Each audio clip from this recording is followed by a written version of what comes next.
আজ ইয়াউমুল জুমা, জুমা মুবারক এরকম 1,00,000 বার বললে কি হয় আমি জানি না, তবে ইসলামে নাই এমন একটা জিনিস হয়, সাহাবাদের প্র্যাকটিস নাই এমন একটা জিনিস হয়, তাবেঈদের প্র্যাকটিস ছিল না এমন একটা জিনিস হয়,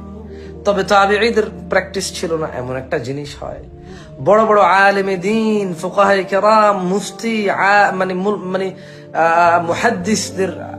মানে আমল ছিল না এমন একটা কাজ হয় যদি জুমা মুবারক বলেন। নেকি কি হয় তা জানি না, তবে এই সকল মানুষের কাজ না এটা হয়, ওনাদের কাজ না আপনি এটা করছেন, এটা প্রমাণ হয় জুমা মুবারক বললে। তবে ইয়াউমুল জুমআ যদি কেউ বলে আল্লাহুম্মা সাল্লি আলা মুহাম্মদ, বা যদি কেউ বলে সাল্লাল্লাহু আলাইহি ওয়াসাল্লাম, যদি কেউ বলে আল্লাহুম্মা সাল্লি ওয়া সাল্লিম আলা নাবিয়্যিকা মুহাম্মদ,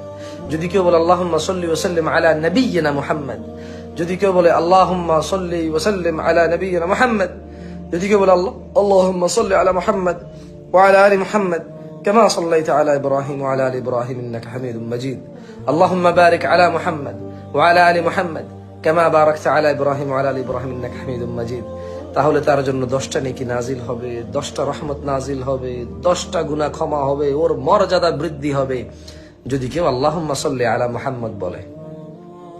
জুমা মুবারক বললে কি নেকি হবে আমার জানা নাই, তবে সাহাবী, তাবেঈ, তবে তাবেঈ, এই দেশের